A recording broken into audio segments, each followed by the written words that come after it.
Beneath the soft glow of chandeliers in the Grand Magnolia Ballroom, the city's most affluent gathered for a night of glamour and purpose. The annual charity gala, a dazzling tradition, wasn't just another high society event, but a beacon for change. One man stood out among the sea of designer gowns and tailored suits. Ethan Caldwell, a self-made billionaire and attorney known for his unyielding drive and devotion to justice. But tonight, as he exchanged polite smiles and firm handshakes, something lingered behind Ethan's confident facade. Beneath the charm and poise lay a story of love, loss, and the shadow of a sister he hadn't seen in nearly 2 decades. The world knew Ethan as a man who had it all, but they didn't see the silent emptiness that weighed on him, a void shaped by Chloe's sudden disappearance all those years ago. As the night unfolded, a small, unexpected encounter would set the stage for something far more significant than Ethan could have imagined. A little girl with curious eyes and a cherished teddy bear would innocently spark a connection, weaving together pieces of a past Ethan had all but buried. Could this be the thread he needed to unravel the mystery of Chloe's fate? This isn't just a story about wealth or power. It's a journey into the depths of family, the resilience of hope, and the lengths one man would go to mend what was broken. If stories of heartfelt redemption and transformative discoveries captivate you, subscribe to our channel for more tales that inspire, move, and leave you yearning for the next chapter. This is just the beginning. Stay with us as we uncover a journey that will forever change Ethan Caldwell's life, and perhaps your own. The ballroom buzzed with laughter and clinking glasses as the charity gala reached its peak. Ethan Caldwell moved effortlessly among the crowd, his every step calculated yet graceful. A polished smile adorned his face, but his mind was elsewhere. For years, he had carried the silent weight of losing his sister, Amelia, an ache that neither his fortune nor his success could soothe. As the host's voice echoed through the room, announcing the start of the evening's program, Ethan took a moment to breathe, his eyes scanning the crowd. The room was filled with influential faces, philanthropists, politicians, and business moguls, each vying for attention. But amidst the glitz and glamour, his gaze landed on an unexpected figure. A little girl no older than 6, standing near the crowd's edge. She clutched a worn teddy bear, her wide, curious eyes fixed on him. The child seemed out of place among the luxury. Ethan felt a strange tug at his heart, a pull he couldn't explain. Sensing his gaze, the girl took a hesitant step forward before stopping abruptly, unsure whether she belonged. The sound of a familiar voice drew back Ethan's attention. "Ethan, over here," called Olivia Chambers, a socialite and old family friend. Olivia's sequined gown shimmered as she approached, drawing glances from nearby guests. "You look as sharp as ever," she said, flashing a warm smile. "Olivia," Ethan replied, returning her smile. "You've outdone yourself tonight." Their conversation flowed easily, but Ethan's thoughts returned to the little girl. There was something familiar about her. He excused himself politely and approached the girl, who stood near a dessert table. "Hi there," Ethan said, kneeling to her level. His voice was gentle, almost unsure. "What's your name?" The girl clutched her teddy bear tighter, her tiny fingers digging into its soft fur. "Claire," she said softly, her voice barely audible over the hum of the room. "That's a beautiful name, Claire." "I'm Ethan," he replied, offering a warm smile. "Are you enjoying the party?" Claire nodded but didn't say much. Then, her gaze shifted to his hand. "I like your ring," she said, pointing to the ornate band on his finger. "It looks like my mommy's." Ethan froze, the air around him seeming to be chill. The ring, an heirloom he had given Amelia before she disappeared, was unmistakable. His mind raced. Could this child be connected to his sister? The thought sent a jolt of both hope and fear through him. "Your mommy has a ring like this?" he asked, his voice steady but laced with urgency. Claire nodded, her innocent eyes locking onto his. "She says it's special. Like magic." Ethan's heart quickened. "What's your mommy's name?" he asked gently, afraid to push too hard. "Linda," Claire replied, her voice filled with pride. "She's the best nurse ever."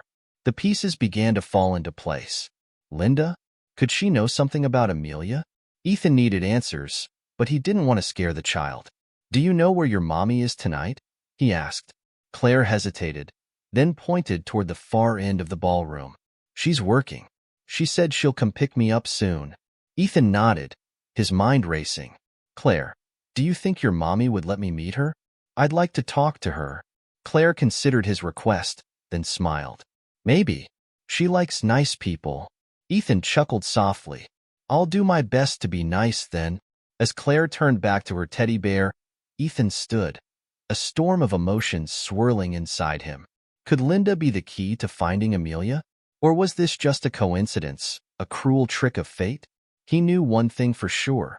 He had to meet this woman. The gala continued around Ethan, but everything else faded into the background for him. He couldn't shake the feeling that he was on the verge of something monumental. As he watched Claire play near the dessert table, he decided he wouldn't let this lead slip away. Ethan stepped into the hallway and called his assistant, excusing himself from Olivia's company. "Natalie," he said, calm but firm, "I need you to look up someone for me. Her name is Linda, and she works as a nurse in the city.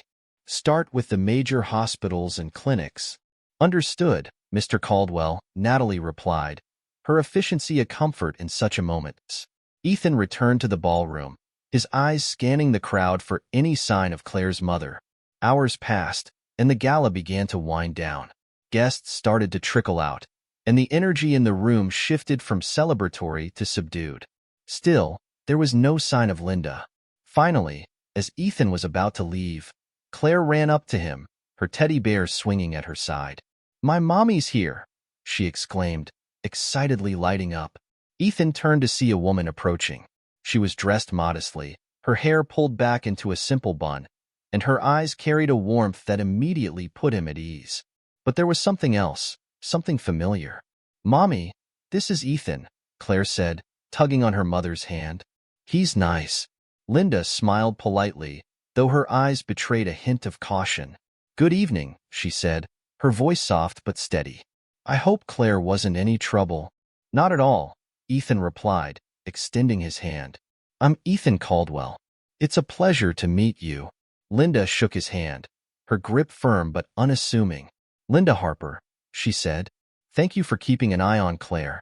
Ethan hesitated momentarily, unsure how to broach the subject that had consumed his thoughts all evening. "Linda, I couldn't help but notice Claire mentioned something about a ring. That looks like mine." Linda's expression shifted, a flicker of surprise crossing her face. "Oh," she said, her tone guarded. "It's just an old family piece. Nothing special." Ethan's chest tightened. It looks identical to one I gave my sister years ago." Her name was Amelia.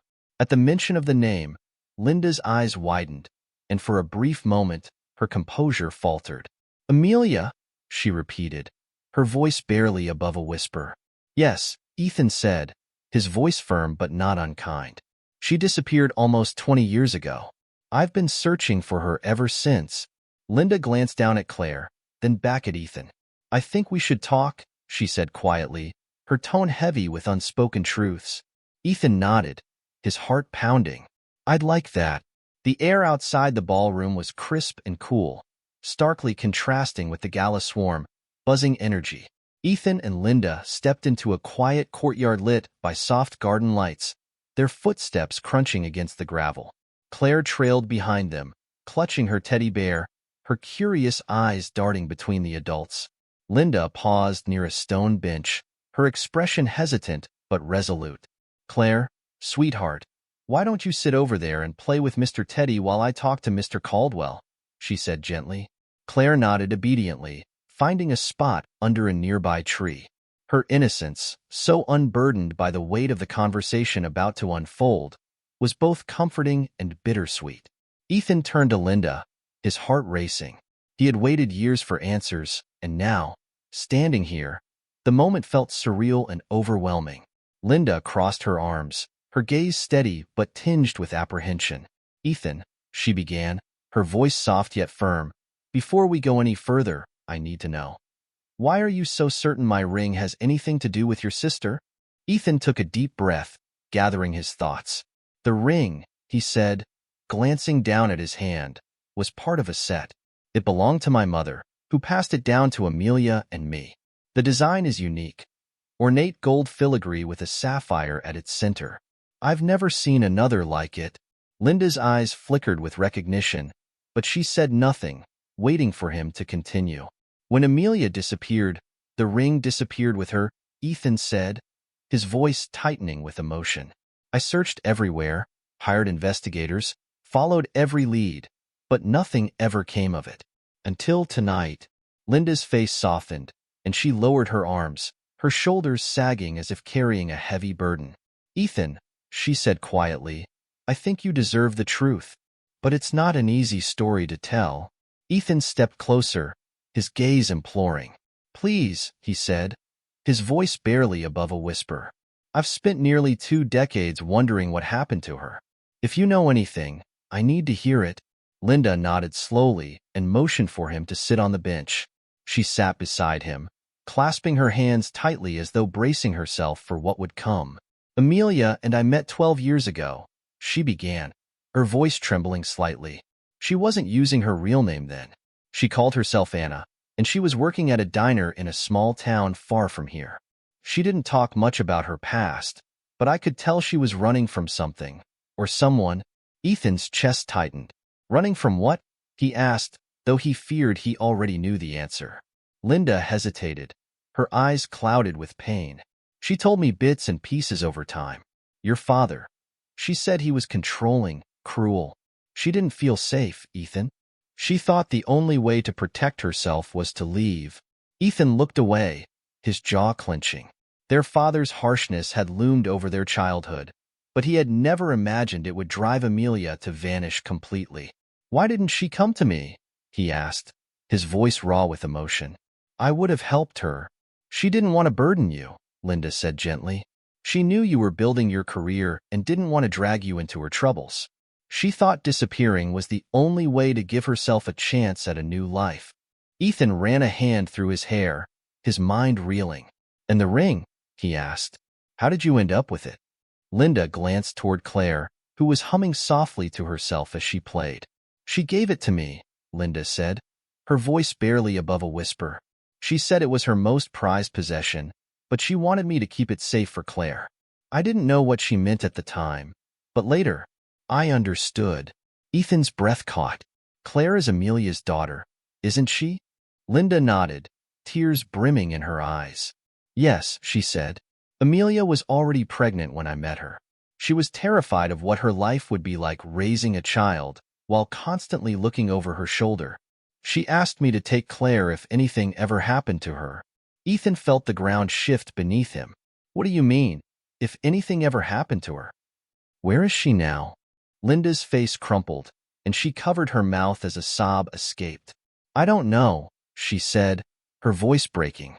She disappeared again 3 years ago. She left a note saying she had to go, that it wasn't safe for Claire to be with her anymore. She begged me to take care of her. Ethan's heart broke as he watched Linda struggle to compose herself. I've tried to find her, Linda continued. I've contacted every place she ever mentioned, but it's like she vanished into thin air. A heavy silence settled between them, broken only by the distant hum of crickets. Ethan stared at the ground, his mind racing with questions. Amelia was alive, or at least she had been 3 years ago, and now, the little girl playing nearby was his niece, a piece of his sister he never knew existed. I need to find her, he said finally, his voice filled with determination. I can't let her keep running. Not anymore. Linda nodded, her expression resolute. I'll help you, she said.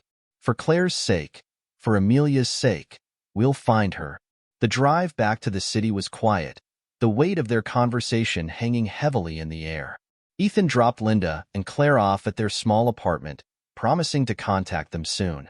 As he returned to his sprawling penthouse, the contrast between their lives struck him like a physical blow. The following day, Ethan sat in his office, staring at the stack of files his assistant had compiled overnight. Each folder represented possible lead, addresses, old employment records, and witness statements from people who might have crossed paths with Amelia. It was a monumental task, but Ethan felt a renewed sense of purpose for the first time in years. His phone buzzed, and he picked it up to see a message from Linda. Claire keeps asking about you. She wants to know when she'll see her uncle again. Ethan smiled despite the heaviness in his chest. He texted back, "Soon. I promise." He spent the day poring over the files, piecing together fragments of Amelia's life after she disappeared. By evening, he had compiled a list of 3 promising leads. One stood out: a community center in a nearby town where a woman matching Amelia's description had volunteered years ago. Ethan wasted no time. He called Linda and asked if she could join him to visit the center the next day. "I think it's better if Claire stays with a sitter," he added gently. "This might be complicated." Linda agreed, and they made plans to meet in the morning. As Ethan hung up, he felt a flicker of hope. For the first time in years, the puzzle pieces seemed within reach. The next morning's ride to the community center was filled with quiet tension. Ethan gripped the wheel tightly, his thoughts swirling with anticipation. Beside him, Linda sat in silence, her hands folded in her lap. Though they had exchanged polite words earlier, both seemed too consumed by the weight of what lay ahead to make small talk. The community center, nestled on the outskirts of a modest town, was a simple brick building surrounded by trees. As Ethan and Linda stepped inside, the scent of old books and faint cleaning supplies greeted them. The hum of quiet conversations filled the air as volunteers moved about, helping needy visitors. A middle-aged receptionist with kind eyes greeted them. "Good morning. Can I help you?" Ethan nodded, steadying his voice. "I'm seeking information about someone who might have volunteered here a few years ago. Her name was Amelia, but she might have used a different name. She had dark hair, blue eyes, and she would have stood out for her kindness." The receptionist's brow furrowed as she thought. "That does sound familiar," she said slowly. "But we have many volunteers who come and go. Do you know approximately when she might have been here?" Linda stepped forward, her voice gentle. "We think it was around 3 to 5 years ago." The woman nodded. "Let me check our old volunteer logs. Please, take a seat. This might take a few minutes." Ethan and Linda moved to a small waiting area, their silence punctuated by the occasional chair squeak or distant laughter from a nearby room. Ethan's mind raced with questions. Would the logs lead them to Amelia? Had she confided in anyone here? And, most pressing of all, was she still alive? After an eternity, the receptionist returned, holding a dusty binder. "I found her," she said, her voice tinged with excitement. "She was here under the name Anna Caldwell. She volunteered in the food pantry and spent much time with the children's programs." Ethan's heart clenched at the name, Anna Caldwell. It was close enough to her real name to be unmistakable. "Do you know what happened to her?" he asked, his voice steady but strained. The receptionist shook her head. "She stopped coming about 3 years ago." No explanation. But there was someone she was close to, another volunteer named Maggie. They used to spend a lot of time together. "Maggie still works here. Let me see if she's around." Moments later, a warm-looking woman with streaks of gray in her hair approached. She smiled at Ethan and Linda, her expression curious but kind. "Hi, I'm Maggie. You wanted to know about Anna?" Ethan stood, extending his hand. "Yes, thank you for speaking with us. I'm Ethan, her brother." Maggie's eyes widened in surprise, and she gestured for them to sit at a nearby table. "Anna never talked much about her family," she said, her voice soft with compassion. "But I always felt there was a lot she was holding back. She was sweet, hardworking, and so good with the kids. They adored her. Do you know why she left?" Linda asked, leaning forward. Maggie hesitated as if choosing her words carefully. "She told me she needed to keep moving, that staying in one place too long wasn't safe. I didn't pry, but I could tell she was running from something, or someone. She did mention a daughter once. That's why she worked hard. Everything she did seemed for her child." Ethan's chest tightened. "Did she ever say where she was going?" Maggie frowned, clearly searching her memory. "Not directly, but I remember she talked about a little town by the coast, Seabrook. She said it was peaceful, a good place to start fresh." Ethan nodded, his resolve hardening. "Thank you, Maggie. You've helped more than you know." Maggie placed a reassuring hand on his arm. "I hope you find her. She deserves to feel safe." The drive to Seabrook was long, winding through coastal highways flanked by sprawling landscapes. The sun dipped lower in the sky as Ethan and Linda approached the quiet seaside town, its charm evident in the quaint cottages and fishing boats lining the harbor. Ethan felt a flicker of hope for the first time in years, a sense that he was drawing closer to the truth.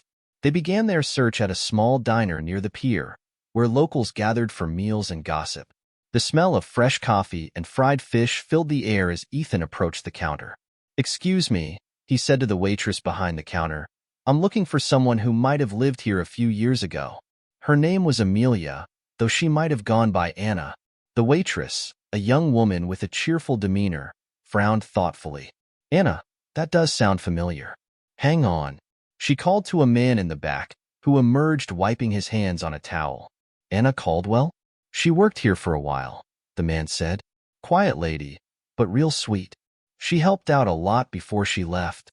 Ethan's pulse quickened. "Do you know where she went?" The man scratched his head. "Not exactly. She left pretty suddenly. But I remember she used to visit the old lighthouse on the edge of town. Said it was her favorite spot to think." Ethan exchanged a glance with Linda, who nodded. Without another word, they paid for their coffee and headed for the lighthouse.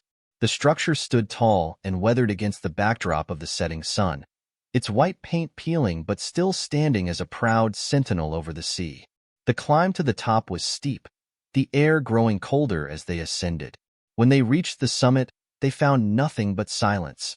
No sign of Amelia, only the vast ocean stretching into the horizon. Ethan leaned against the railing, frustration bubbling to the surface. "We're so close," he said, his voice tight. "I can feel it." Linda placed a comforting hand on his shoulder. "We'll find her," she said firmly. "She's left us breadcrumbs. We just have to keep following them." As they descended, Ethan's phone buzzed in his pocket. He pulled it out to see a text from Natalie, his assistant. "I found something." An address in Seabrook registered under the name Anna Caldwell. Sending details now. Ethan's heart raced as he read the address. It was less than a mile from the lighthouse. "Let's go," he said to Linda, his voice filled with determination. This time, he wouldn't leave without answers. The tiny house sat at the end of a gravel road, its whitewashed walls and blue shutters weathered by time and salt air. Ethan's heart pounded as he and Linda approached. The wind carried the faint scent of the sea, mingling with the quiet hum of distant waves. This could be where his sister had sought refuge, hidden from a world that had hurt her. Linda glanced at him, her expression a mix of encouragement and apprehension. "Are you ready for this?" she asked softly. "I've been ready for 20 years, Ethan replied, his voice steady despite the emotions swirling inside him. He knocked on the door, the sound echoing in the quiet evening. Seconds stretched into eternity before the door creaked open. A middle-aged woman with kind eyes and streaks of gray in her dark hair stood in the doorway. She looked tired but strong, her gaze cautious as it swept over Ethan and Linda. "Can I help you?" she asked, calm but guarded. Ethan took a step forward, swallowing the lump in his throat. "I'm looking for someone named Anna Caldwell. I think she might have lived here." The woman's expression shifted subtly, her eyes narrowing as though weighing the risk of her following words. "Why are you looking for her?" she asked carefully. Ethan hesitated, then said, "She's my sister. Her real name is Amelia Caldwell. I've been searching for her for almost 20 years. The woman didn't respond momentarily, her gaze flicking between Ethan and Linda. Then she opened the door wider, gesturing for them to come inside. "You'd better come in." The house's interior was modest but cozy, with mismatched furniture and the faint scent of lavender. The woman led them to a small sitting room and motioned for them to sit. "My name's Margaret," she said, sitting across from them. "Anna lived here for a while. She left about 3 years ago." Ethan's chest tightened. "Do you know why she left? Or where she went?" Margaret sighed, her gaze dropping to her hands. "She didn't tell me much, but I know she was scared. Always looking over her shoulder, always talking about keeping her daughter safe." Linda leaned forward. "Her daughter, Claire? We know her." Margaret's eyes softened at the mention of Claire. She loved that little girl more than anything. She said Claire was her reason for everything. Ethan's voice trembled. "Did she ever mention me? Or our family?" Margaret hesitated, then nodded. She talked about you sometimes. She said you were strong, that you'd made something of yourself. But she also said she didn't want to drag you into her mess. Ethan clenched his fists, frustration and heartbreak swirling within him. I would have helped her. She didn't have to go through this alone. Margaret placed a comforting hand on his arm. She knew that. But she was trying to protect you, too. Whatever she was running from, it was bigger than just her. Ethan's mind raced. Do you know where she might have gone? Did she leave any clue? Margaret nodded slowly. Before she left, she mentioned wanting to go somewhere quiet where no one would find her. She talked about a cabin in the mountains. I think it was a place she'd visited once as a child. Ethan's heart listened to the mention of the cabin. He and Amelia had spent summers in the mountains with their grandparents before their father's behavior drove them apart. I know the place, he said, his voice filled with determination. It's not far from here. Margaret gave him a small, hopeful smile. Then maybe you'll find her there.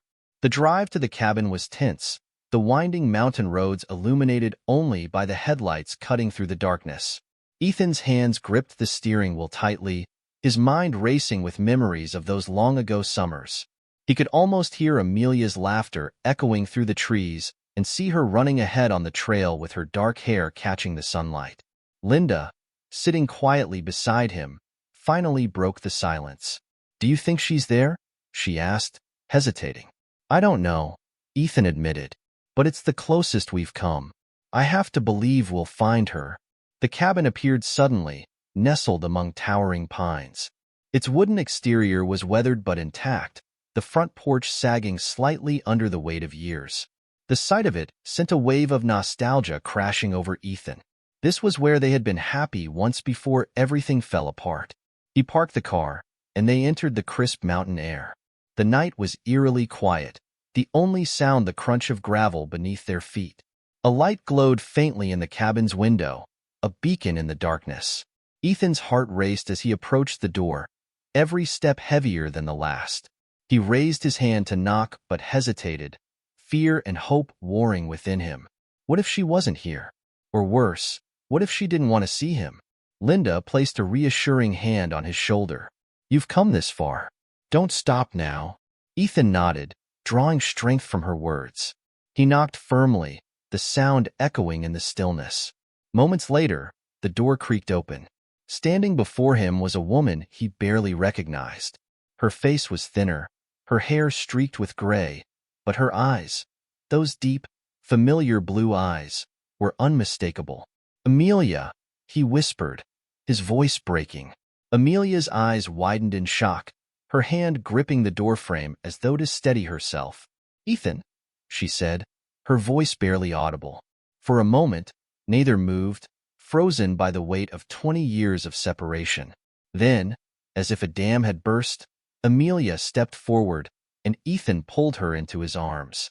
The embrace was fierce, filled with all the pain and longing of 2 decades apart. I thought I'd lost you, Ethan said, his voice muffled against her shoulder. I've been searching for you everywhere. Amelia clung to him, tears streaming down her face. I'm so sorry, she sobbed. I didn't want to leave but didn't know what else to do. Linda stepped forward, her own eyes glistening with tears. Amelia, I'm Linda, she said softly. Claire is safe. She's waiting for you. Amelia pulled back at the mention of her daughter, her eyes wide with urgency. Claire? Is she okay? Is she here? She's fine, Linda assured her. She's with a sitter. We wanted to find you first. Amelia's shoulders sagged with relief, and she wiped her tears. Thank you, she whispered. Thank you for taking care of her. Ethan took her hands in his voice steady but filled with emotion. Amelia, it's time to stop running. Whatever you're afraid of, we'll face it together. You don't have to do this alone anymore. Amelia looked at him, her gaze filled with both fear and hope. I don't know if I can, she said quietly. There's so much you don't know. Then tell me, Ethan said firmly. We'll figure it out. But first, let's go home. Amelia hesitated, then nodded, a small, tentative smile breaking through her tears. Home, she said softly, as though the word were a foreign concept she was learning to believe in again. That evening, After Claire had fallen asleep in her room, the three adults sat in Linda's small living room. The atmosphere was heavy with anticipation as Amelia prepared to share the story of her years away. "It wasn't just our father I was running from," Amelia began, her voice trembling slightly. "After I left, I fell in with the wrong people. I was desperate, and I trusted someone I shouldn't have." Ethan frowned. "Who?" Amelia hesitated, then said, "His name was Marcus. He seemed kind at first, as if he wanted to help, but he was controlling and manipulative. When I found out I was pregnant with Claire, I knew I had to get away from him, too." Linda reached over and placed a comforting hand on Amelia's knee. "You did the right thing," she said gently. Amelia nodded, her eyes glistening. "I thought I'd finally escaped when I came here, but Marcus found me. He started showing up at the diner where I worked, leaving notes and making threats. That's why I left Seabrook." Ethan's fists clenched at the thought of anyone threatening his sister. "Where is he now?" "I don't know," Amelia admitted. "I've been moving ever since, trying to stay ahead of him. But it's exhausting. I can't keep doing this." "You won't have to," Ethan said firmly. "I'll ensure he can't hurt you or Claire ever again." Amelia looked at him, her eyes filled with both hope and doubt. "How?"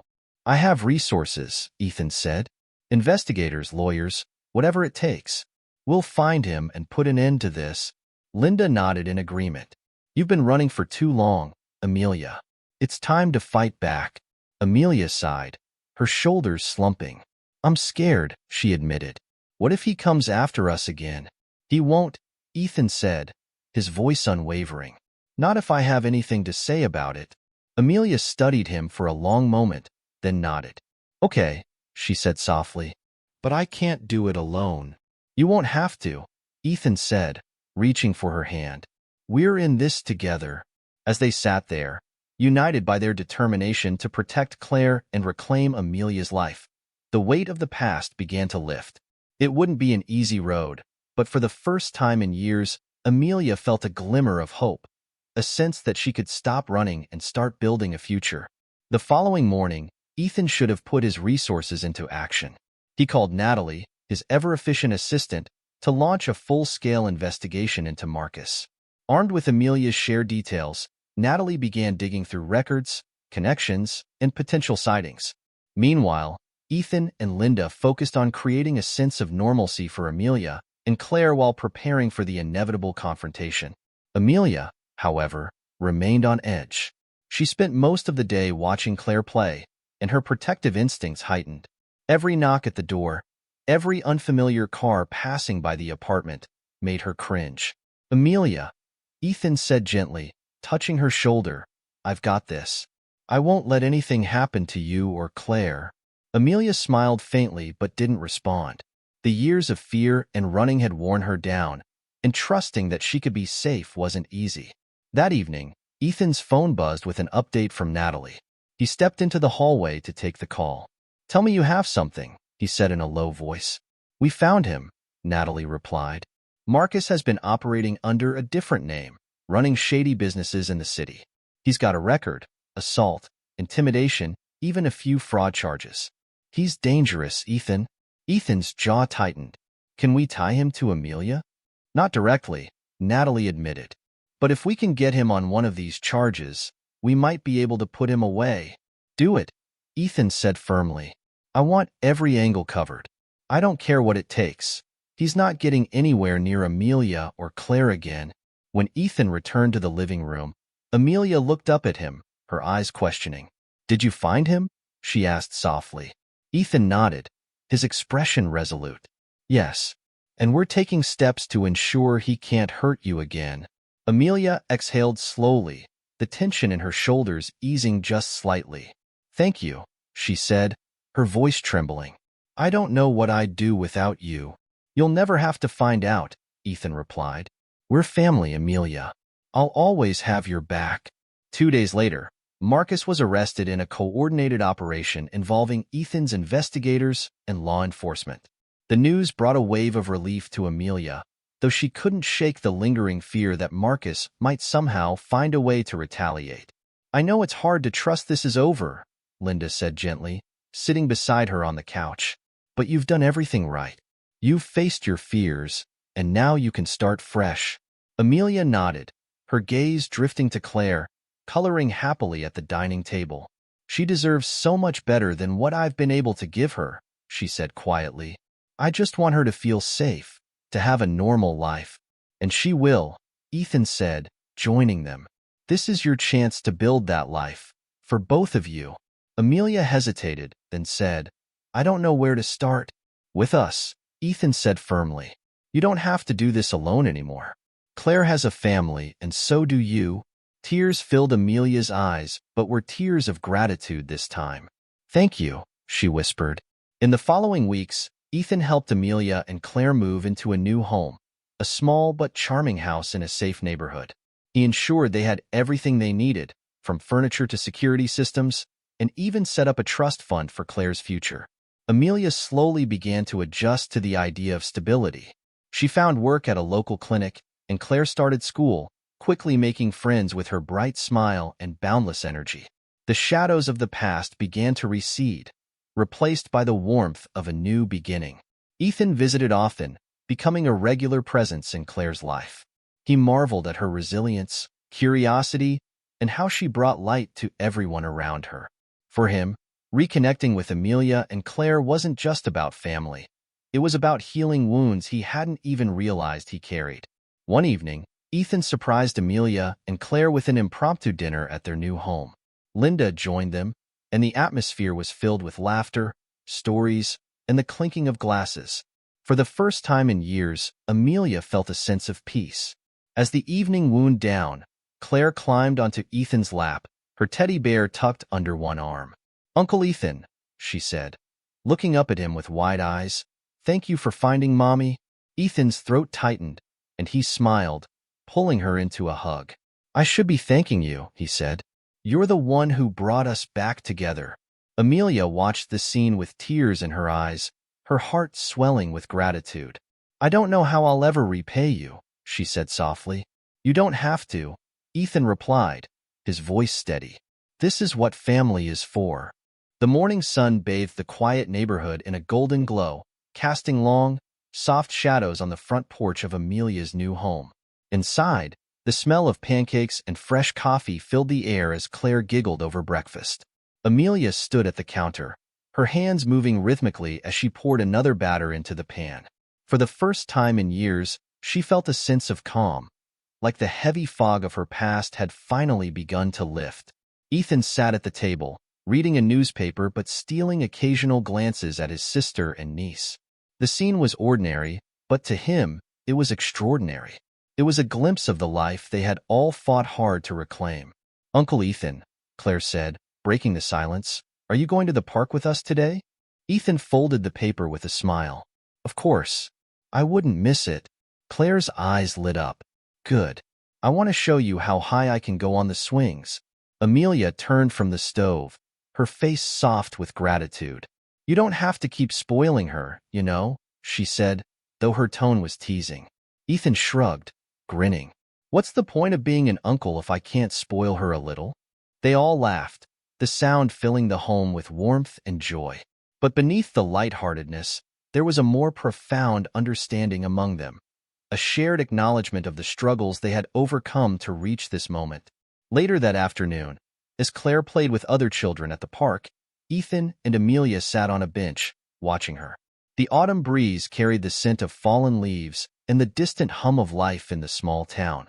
It starkly contrasted the chaos they had endured just weeks earlier. I still can't believe it's over, Amelia said softly, her gaze fixed on Claire. For so long, I didn't think we'd ever have this. Ethan leaned forward, resting his elbows on his knees. You've been through more than anyone should ever have to, he said. But you never gave up. That strength, it's what brought you here. Amelia turned to him, her eyes shining with emotion. I wouldn't have made it without you, Ethan. You gave me hope when I had none left. Ethan shook his head, his voice thick with emotion.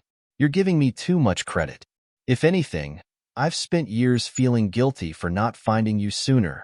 Amelia reached out, placing a hand on his arm. Don't, she said firmly. You found me when it mattered most. And you didn't just find me. You allowed Claire to know what family means. Ethan smiled, though his throat tightened. She's incredible, you know? Just like her mom. Amelia's laughter was soft, almost nostalgic. She has her moments, she said, but I see so much of myself in her. My stubbornness, my curiosity.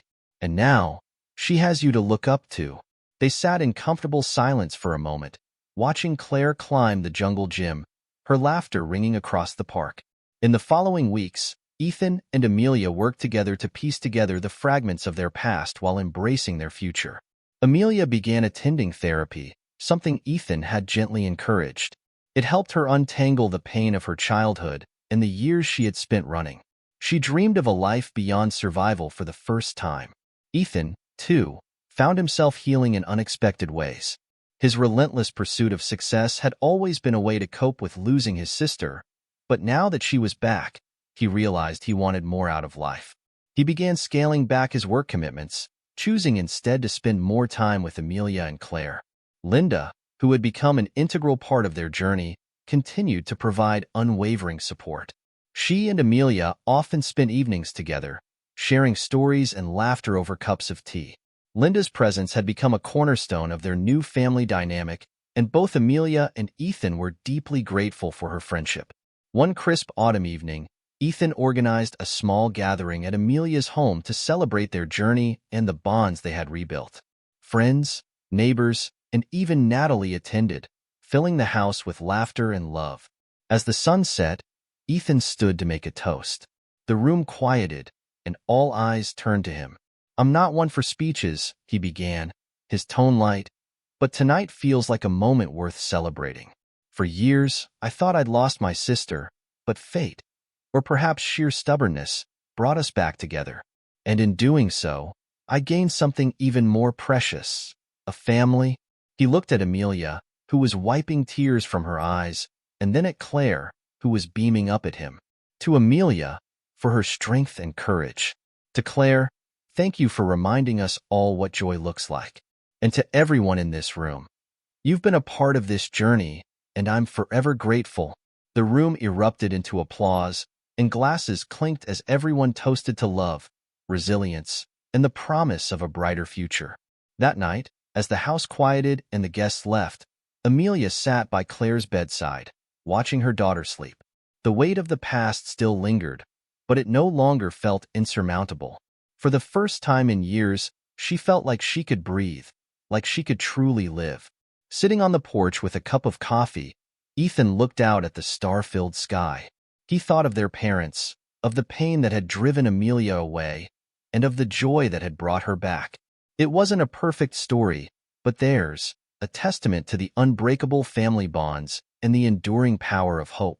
As Amelia joined him on the porch, they sat in companionable silence, the cool night air wrapping around them. "We've come a long way, haven't we?" Amelia said softly. Ethan nodded, a small smile playing on his lips. "And we've got a long way to go. But this time, we'll do it together." Amelia reached for his hand, and they sat there, two siblings who had found their way back to each other against all odds. The road ahead was uncertain, but it felt full of possibility for the first time, a future they were ready to embrace. This story reminds us that family bonds and the courage to face our fears can lead us to healing and hope, even in the darkest moments. If this journey touched your heart, please like, comment, and subscribe to our channel for more inspiring and uplifting stories. Stay tuned for the next chapter in our collection of heartfelt tales.